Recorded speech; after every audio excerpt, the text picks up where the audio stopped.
करो, न तो पेट ठीक से साफ होता है, एक बार में साफ भी नहीं आता, 2 बार 3 बार आदमी को टॉयलेट जाना पड़ता है। मैक्सिमम लोग 2-2 3-3 बार सुबह टॉयलेट जाते हैं, कारण है आंव बनता है, आंव संग्रहणी। फिर यही आंव जब बहुत लंबा बनने लगता है, एसिड भी बहुत लोगों को फिर साफ साफ होने लगता है, तो अम्ल पित्तपेशन, न रहेगा अल्सर, न रहेगा पेप्टिक अल्सर, नहीं होगी एसिडिटी, नहीं बनेगी गैस, फिर फाइल्स भी नहीं होगी, फिशर की प्रॉब्लम नहीं होगी, फिस्टुला की प्रॉब्लम भी नहीं होगी। कपालभाति से ऐसा होता है, इसलिए मैं कहता हूं दूध पी लेना, और दूध भी गाय का पियो। गाय के दूध से एसिडिटी होती नहीं, भैंस के दूध से होती। भैंस के दूध पी पी करके आदमी भैंसे जैसे हो गए, पाड़ा जैसी बुद्धि, भैंस जैसा शरीर। मैं नहीं कहता, भैंस भी एक जीव है, उसका भी दूध पीना चाहिए, उसका दूध नहीं मिलेगा तो देश में दूध की कमी हो जाएगी, परंतु गाय का दूध सर्वोत्तम है। और बीमार व्यक्तियों को तो गाय का ही, आंव बनने लगा है, मरोड़ा होने लगता है, तो आंव में, संग्रहणी में, कोलाइटिस में, म्यूकस में, अल्सरेटिव कोलाइटिस के अंदर आपको फिर दूध बंद करना पड़ेगा। एसिड साथ में है तो फिर जो है दही भी बंद करना पड़ेगा। लेकिन यदि एसिडिटी आपको नहीं है तो फिर आप दही लीजिए, छाछ लीजिए, मट्ठा लीजिए, इससे ये इलाज है। तक्रकल्प, तक्रकल्प के करने से आंव संग्रहणी ठीक हो जाता है। दही, छाछ संग्रहणी को, आंव को ठीक करता है, ये खास बात। आंव संग्रहणी दही छाछ से ठीक हो जाती है, लेकिन रात को दही नहीं लेना, सुबह और दोपहर को दही लेना, ये दवाई है। बेर का चूर्ण 1-1 चम्मच सुबह शाम ले लेना, ये आंव संग्रहणी की दवाई है। लेकिन यदि एसिडिटी ज्यादा है तो थोड़ा सा अलग। एसिडिटी ज्यादा है तो आप घिया की सब्जी प्रयोग करना, घिया का जूस पीना, इससे एसिडिटी पूरी खत्म हो जाएगी, हाइपर एसिडिटी भी खत्म हो जाएगी, और आंतों का घाव भी खत्म हो जाएगा, अपने आप ही भर जाएगा। कपालभाति प्राणायाम धीरे धीरे करना, खास बात। प्राणायाम संबंध खास निर्देश, जिनको अल्सरेटिव कोलाइटिस है, जिनको बहुत ज्यादा एसिडिटी बनती है, जिनको आंव की प्रॉब्लम है, संग्रहणी की प्रॉब्लम है, उनको कपालभाति तेजी से नहीं करना, बस इतना ध्यान देना। प्राणायाम के लिए सबसे पहले भस्त्रिका,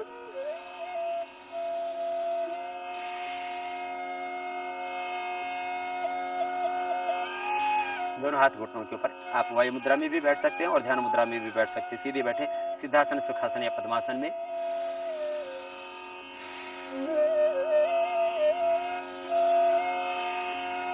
ये 2 से 5 मिनट कर लेना। शारीरिक श्रम से अल्सरेटिव कोलाइटिस ठीक होता है, और कपालभाति प्राणायाम में सबसे ज्यादा फायदा करता है। और दूसरे कोई भी व्यायाम पूरी तरह से अल्सरेटिव कोलाइटिस को ठीक नहीं कर सकते, कोलाइटिस को ठीक नहीं कर सकते, आंव संग्रहणी को ठीक नहीं कर सकते। आयुर्वेद में भी कोई दवाई पूरी तरह से इस अल्सरेटिव कोलाइटिस को, आंव संग्रहणी की समस्या को ठीक नहीं कर सकती, जब तक कि प्राणायाम न किया जाए।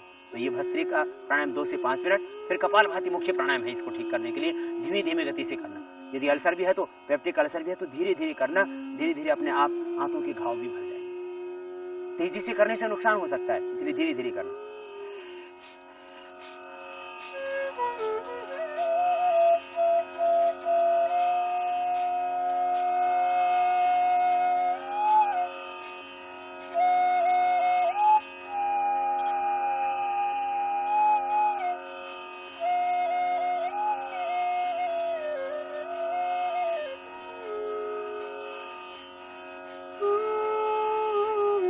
बहुत ज्यादा अल्सर है तो और धीरे करना, देखो ऐसे।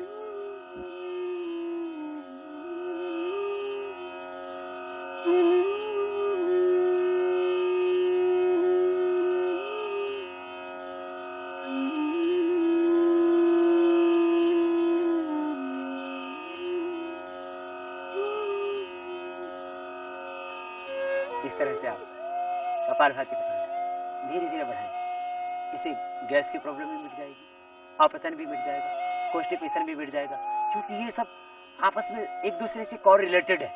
पेट की सारी समस्याएं, गैस, कब्ज, एसिडिटी, फिर जो है आंव संग्रहणी, फिर अल्सर, ये सब प्रॉब्लम एक साथ होने लग जाती है। कपालभाति प्राणायाम भी करना, लेकिन कपालभाति के साथ साथ अपने खान पान को भी ठीक करना। अंकुरित अन्न लेना, अंकुरित अन्न खूब चबा चबा के खाएं, नहीं तो पेट में ऐसे निकल जाएंगे फिर, अपचन तो है ही, आंव संग्रहणी की। तो खास करके सबसे निर्दोष है अंकुरित अन्न में मूंग, उसमें थोड़ा सा आप मुनक्का साथ में लेते रहे तो पाचन ठीक रहेगा।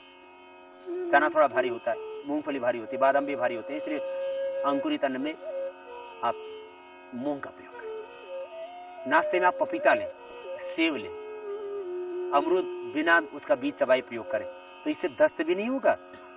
जो है थोड़ी मात्रा में, ज्यादा अमरूद खाने से पेट में गैस बनती है, उसके साथ थोड़ा सेंधा नमक और थोड़ा काली मिर्च का प्रयोग करते रहें। ज्यादा मसाले खाने से भी पेट खराब होता है, इसलिए ज्यादा मसाले भी मत खाया करो, लेकिन थोड़ी मात्रा में लेने से दिक्कत नहीं होती। थोड़ा सा आप यदि काली मिर्च और नमक के साथ अमरूद थोड़ी मात्रा में लेते हैं तो पेट के लिए अच्छा रहेगा। अमरूद कम मात्रा में, सेव, पपीता, चीकू ऐसी चीजें लें। मुनक्का भिगो करके लें, काली द्राक्ष लें, ये पेट के लिए बहुत अच्छी है। और कपालभाति प्राणायाम साथ में करते रहें। आहार के ऊपर तो नियंत्रण करना ही पड़ेगा आपको। कपालभाति प्राणायाम फिर से करें।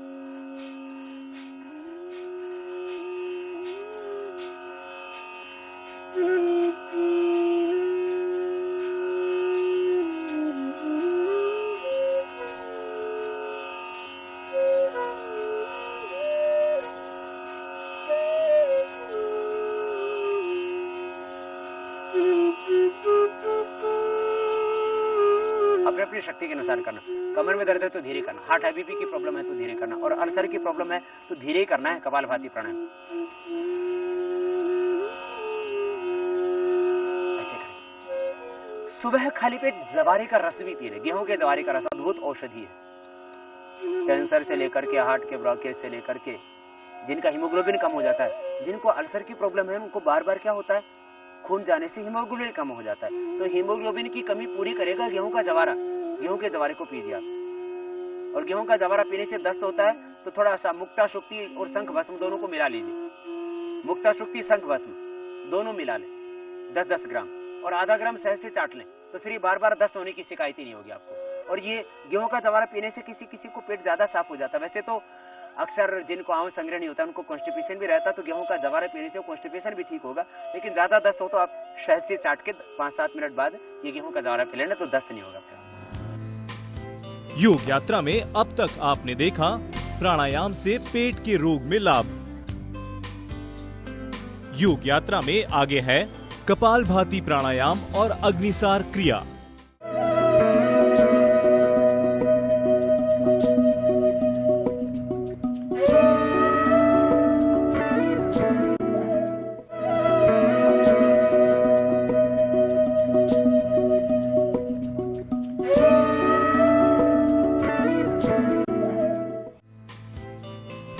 योग यात्रा में अब तक आपने देखा प्राणायाम से ठीक करे पेट की बीमारी।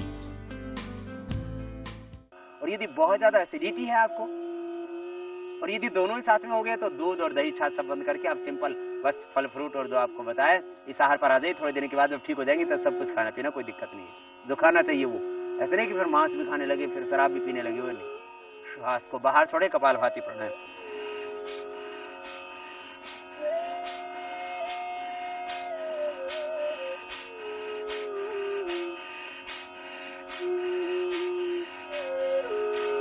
श्वास बाहर जाता तो पेट अंदर।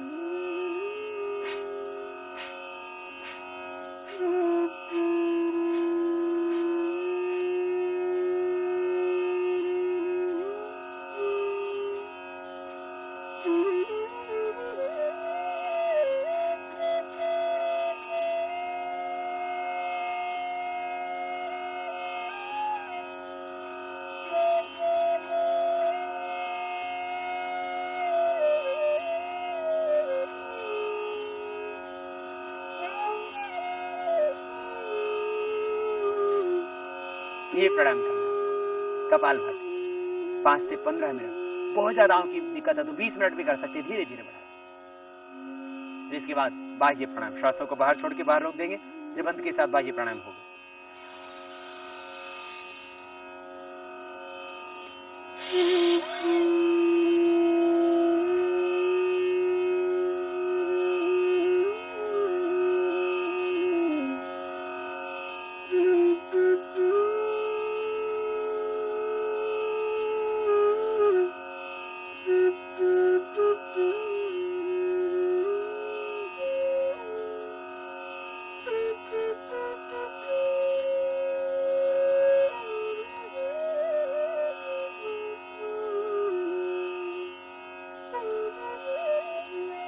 अंदर भर के बाहर छोड़ के बाहर रोक देते हैं।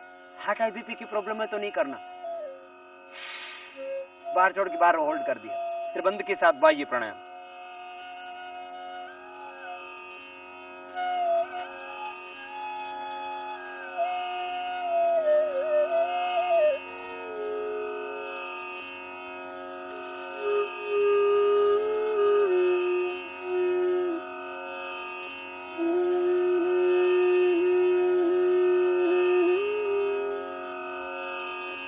सर्वाइकल पेन है तो जालंधर बंद भी नहीं लगा। थोड़ी को कंठकोप में लगाना जालंधर बंद, पेट को सिकोड़ की पीठ से लगा देना उद्यान बंद, नाभि से नीचे वाले भाग को पर खींच के रखना मूल बंद।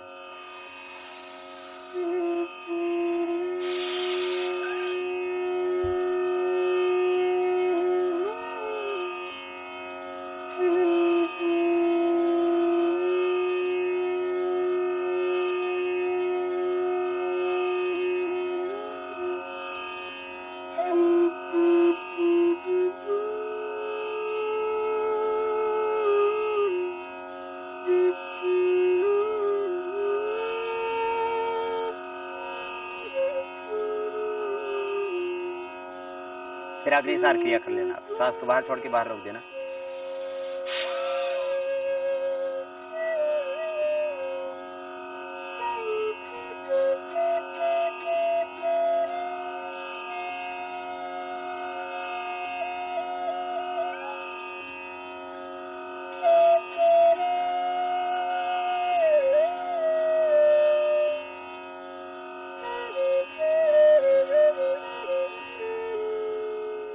इस तरह से ये अग्निसार।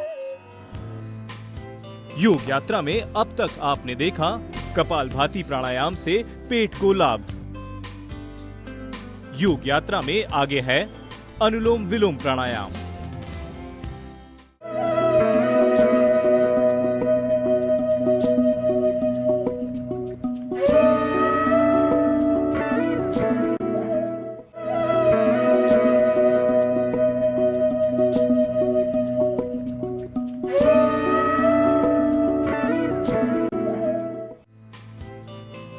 योग यात्रा में अब तक आपने देखा प्राणायाम से मिटाएं पेट के रोग। कपालभाति और अग्निसार। बाह्य प्राणायाम के बाद अनुलोम विलोम। पहले भस्त्रिका, फिर कपालभाति, बाह्य अग्निसार, फिर अनुलोम विलोम प्राणायाम करना। राइट नोस्ट्रल को बंद करके लेफ्ट से सांस भीतर गहरा भरना और राइट से बाहर छोड़ देना। राइट से लेना, लेफ्ट से बाहर।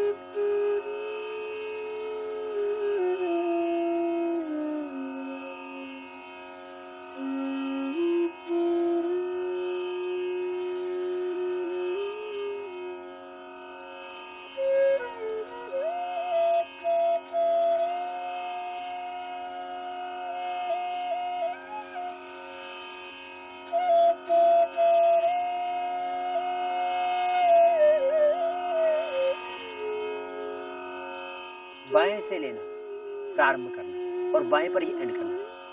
स्टार्टिंग एंडिंग लेफ्ट से हो। राइट नोस्ट्रल को अंगूठी से बंद करेंगे, लेफ्ट को 20 की दोगुनी से बंद करेंगे। तरीका होगा श्वास भीतर डायफ्राम तक फेफड़ों में गहरा भरेंगे। ये अनुलोम विलोम प्राणायाम 1-2 मिनट से प्रारंभ करके धीरे धीरे बढ़ाएंगे आगे। जब थक जाएंगे तब रुक जाएंगे। 5 मिनट, 10 मिनट, 15 मिनट तक रोज कर सकते हैं। यदि आपको पेट की बीमारियां हैं तो कपालभाति थोड़ा बढ़ा दीजिए, आप 15 से 20 मिनट कर दीजिए और अनुलोम विलोम थोड़ा कम कर दीजिए, 15 से 10 मिनट कर दीजिए। इस तरह से थोड़ा टाइम का एडजस्टमेंट कर सकते हैं। ये अनुलोम विलोम प्राणायाम भी स्ट्रेस को, तनाव को, ब्रेन की समस्त बीमारियों को, हार्ट के प्रॉब्लम्स को, श्वसन तंत्र की समस्याओं को और नर्वस सिस्टम की वीकनेस को दूर करें। मन शांत होगा और अध्यात्म में आपकी उन्नति होगी। अनुलोम विलोम प्राणायाम पूरी श्रद्धा से करें। सभी प्राणायाम भाव से एक अनुष्ठान की तरह करना चाहिए। दिल्ली से प्रश्न है नरेश कुमार का। बाबा जी, मुझे दमे की बीमारी है और दाएं घुटने में सूजन लंबे समय से है और घुटने को मोड़ने पर कट-कट की आवाज़ होती है। योग और आयुर्वेद में मेरे उपचार के बारे में बताएं। दमे के प्रॉब्लम के लिए तो थोड़ा सा दम लगाओ, प्राणायाम करो। जब आप प्राणायाम करते हैं भस्त्रिका, कपालभाति, अनुलोम विलोम, भस्त्रिका आपको 5 मिनट करना होगा, कपालभाति लगभग 15 मिनट और अनुलोम विलोम भी लगभग 15 मिनट करना होगा। जब आप ये प्राणायाम करेंगे तो 100% मैं आपको आश्वस्त करता हूं कि आपको दमा नहीं रहेगा। पहले डॉक्टर से बोला करते थे दमा दम के साथ जाएगा, मैं कहता हूं दमा एकदम जाएगा, थोड़ा सा दम तो लगा मेरे भाई, तो खुद देख पाएगा कि तेरे 3 से 7 दिन के अंदर ही लगभग आपका इनहेलर छूट जाएगा। यदि बहुत क्रॉनिक प्रॉब्लम है अस्थमा की तो उसमें आयुर्वेद से भी आप थोड़ी मदद ले सकते हो, अर्थात त्रिकटु चूर्ण आदि पंचकोल का प्रयोग, ये हमारे यहाँ पर सदियों से परंपरा से ये प्रयोग चले आते थे। अर्थात सौंठ पीपल काली मिर्च को त्रिकटा बोलते हैं, पाउडर करके आप घर में भी बना सकते हैं। सौंठ पीपल काली मिर्च पाउडर कर लिया बराबर मात्रा में लेके, और 1-1 ग्राम सुबह शाम शहद के साथ आप ले लें इसको। यूँ दूध में हल्दी और सौंठ भी फ़ायदा करते हैं। दही छाछ खटाई आदि से परहेज करें, और यदि हो सके तो आप शिलाजीत भी 1-1 बूंद दूध में ले लें तो आपको दमा में भी फायदा होगा और घुटने के दर्द में भी। यूँ आयुर्वेद की परंपरा में पुनर्नवा का प्रयोग शोथ के लिए बहुत अच्छा होता है। तो आप पुनर्नवा जो जड़ होती है बाजार से मिल जाती है, उसका क्वाथ भी बना करके पी सकते हैं। और यूँ पुनर्नवादि वंडूर और चंद्र प्रभावटी का प्रयोग भी सूजन के लिए बहुत उपयुक्त होता है। आपकी हड्डियों में कटकट की आवाज़ होती है, इसका मतलब है कि आपको हड्डियाँ कमज़ोर हैं, और हड्डियाँ जिनकी कमज़ोर होती हैं उनके लिए बहुत अच्छा होता है एक तो दूध का प्रयोग करें, पनीर भी थोड़ी मात्रा में लिया करें, और ख़ास बात है कि कपालभाति प्राणायाम किया करें। योग यात्रा में आज आपने देखा प्राणायाम से मिटाएं पेट की बीमारी।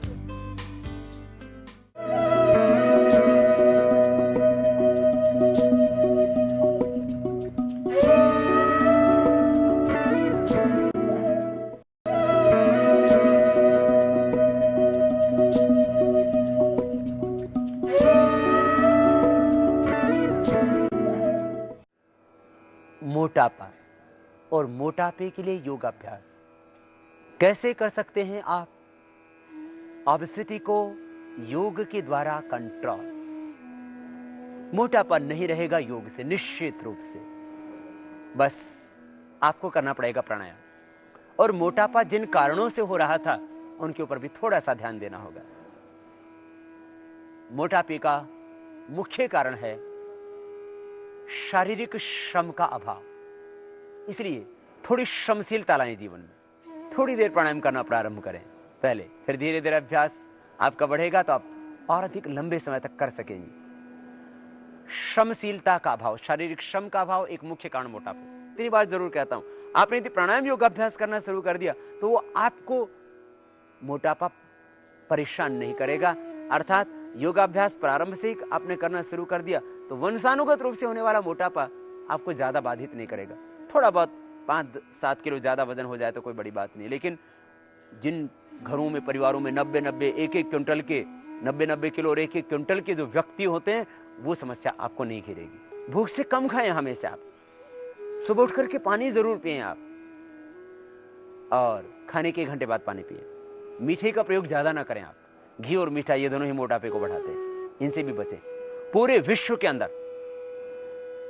20 से 40% युवा मोटापे की चपेट में है, और यूं देखा जाए तो वो थोड़े लोग होंगे, कम से कम वो जो संपन्न है, जो समृद्ध हैं, शहरों के लोग हैं, बहुत थोड़े लोग ऐसे होंगे जिनको वजन बढ़ाने की जरूरत है, अन्यथा ऐसे लोग मिलेंगे जिनको घटाने की आवश्यकता है। अब यदि वजन किसी का कम ही हो तो योगाभ्यास करना, कपालभाति प्राणायाम और ये संपूर्ण योगाभ्यास से आपका पाचन तंत्र अच्छा होगा, और आप अश्वगंधा चूर्ण 1-1 चम्मच खा लेना तो आपका वजन यदि कम है तो नॉर्मल हो जाएगा। अब बढ़े हुए वजन के लिए अश्वगंधा चूर्ण, इसके लिए अश्वगंधा के पत्ते होंगे, हम बाद में बताएंगे। पहले आपको बताते हैं योगाभ्यास।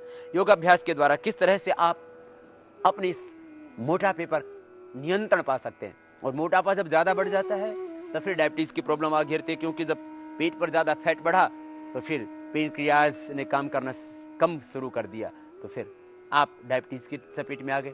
मोटापा जब बढ़ा तो फिर घुटनों पर ओवरलोड हुआ, मोटापे के कारण से फिर अर्थराइटिस की प्रॉब्लम हो जाती है, मोटापे के कारण से हार्ट की प्रॉब्लम हो जाती है, मोटापे के कारण से डायबिटीज की प्रॉब्लम, मोटापे के कारण से फिर आपको डिप्रेशन आने लगता है। बस श्वासों को भीतर गहरा भरना, बाहर छोड़ना। भस्त्रिका प्राणायाम सबसे पहले।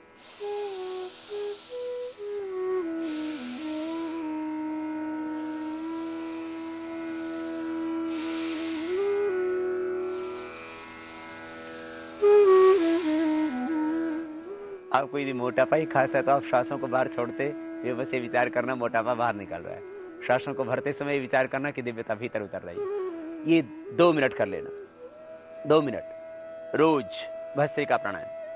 वक्त आपके पास ज्यादा तो आप 5 मिनट भी कर सकते हैं, लेकिन क्योंकि ज्यादा कपालभाति प्राणायाम आपको करना है, आप यदि मोटापे से पीड़ित हैं तो इसलिए इसको 2 ही मिनट रोज कर लेना। पहले थक जाए तो बीच में रुक जाना एक बार।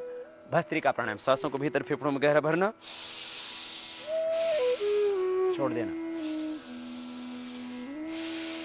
प्राणायाम में खास सावधानी, खाली पेट करें। हार्ट हाई बीपी की प्रॉब्लम है, कमर में दर्द है, अल्सर की प्रॉब्लम है, हार्ट हाई बीपी की प्रॉब्लम, अल्सर की प्रॉब्लम, बहुत ज्यादा कमजोरी, तो आप कमर में दर्द है तो आप इसको तेजी से नहीं करना, बस इतना ध्यान देना। कोई भी प्राणायाम और रोकना है ही नहीं, इसलिए इस प्राणायाम में 1% भी कोई भी हानि होने की संभावना नहीं। बस थोड़ा सा जागरूकता के साथ करना, प्रसन्नता के साथ करना, श्रद्धा के साथ करना, विधि के साथ करना। श्वासों को भीतर गहरा भरना, बाहर छोड़ना, सहजता से, बहुत जोर से नहीं, इस तरह से। ये भस्त्रिका। फिर इसके बाद कपालभाति, मोटापे का खास दुश्मन। माने कपालभाति से मोटापा रह ही नहीं सकता। 5 मिनट से प्रारंभ करना, 15 मिनट तक करना। खास प्राणायाम मोटापा कम करने के लिए कपालभाति, श्वासों को बाहर छोड़ना।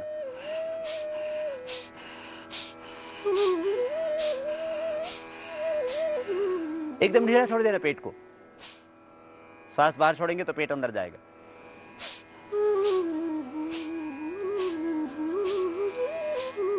बहुत ताकत के साथ यूं नहीं करना,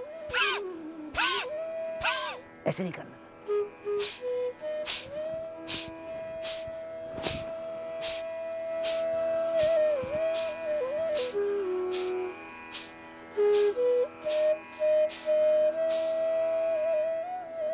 ये कपालभाति प्राणायाम, श्वासों को बाहर छोड़ना, सहज अंदर जाएंगे। हार्ट हाई बीपी की प्रॉब्लम में धीरे करना, अल्सर की प्रॉब्लम है, कमर में दर्द, ऑपरेशन केस है तो आप 6 महीने या 1 साल के बाद ही प्रारंभ करना। प्रेगनेंसी के दौरान इस प्राणायाम को करने के लिए हम मना करते हैं, गर्भवती माताओं बहनों के लिए। और खास बात, आफ्टर डिलीवरी जो पेट पर लाइन सी हो जाती है, पेट बढ़ जाता है, उसमें भी ये लाभ करता है। गर्भवती माताएं बहनें तो ना करें, लेकिन गर्भावस्था के बाद इसको करें, और गर्भावस्था से पहले भी इसको करें तो जिनकी ट्यूब बंद है वो भी इससे खुल जाती है। बड़ा अद्भुत प्राणायाम है। मोटापे के लिए खास इस प्राणायाम को 15 से 20 मिनट करना, धीरे धीरे बढ़ा सकते हैं। और किसी का कम नहीं हो रहा है तो और बढ़ा दीजिए, आधा घंटा कर दीजिए। लेकिन भाई याद रखना, जिनका वजन कम है भी 15 मिनट से ज्यादा ना करें। और वजन कम है तो अश्वगंधा चूर्ण खा ले तो वजन आपका नॉर्मल भी हो जाएगा, ये भी बात सत्य है। श्वासों को बाहर छोड़ना। डायबिटीज, मोटापा, कॉन्स्टिपेशन, अल्सर सहित हार्ट की प्रॉब्लम, बढ़ा हुआ कोलेस्ट्रॉल, ट्राइग्लिसराइड, स्किन की प्रॉब्लम सब भी से दूर होंगी, लेकिन मोटापा सबसे पहले इससे ठीक होगा।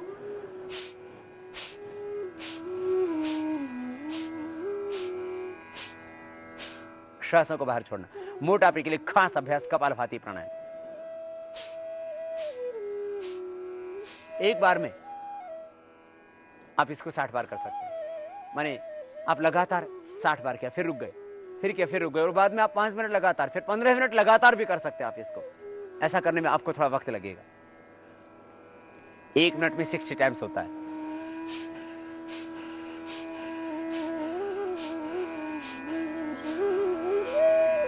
इससे भूख पर भी नियंत्रण आता है। मोटे व्यक्तियों को, बहुतों को भूख बहुत लगती है, किसी किसी को भूख लगती ही नहीं है।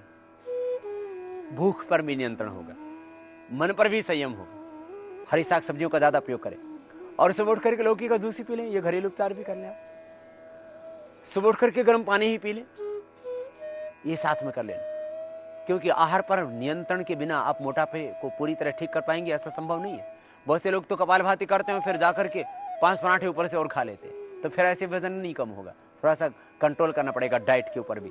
अंकुरित अन्न लें, फल लें, दूध लें, हरी सब्जियां खाएं, और आहार के ऊपर नियंत्रण रखते हुए फिर प्राणायाम कीजिए। 100% लाभ होगा। घर बैठे आपका मोटापा कम हो जाएगा। और शिविर में तो 3 से 6-7 किलो तक लगभग कम हो ही जाता है। योग यात्रा में अब तक आपने देखा, प्राणायाम से दूर करें मोटापे की बीमारी। योग यात्रा में आगे है बाह्य प्राणायाम और अग्निसार क्रिया।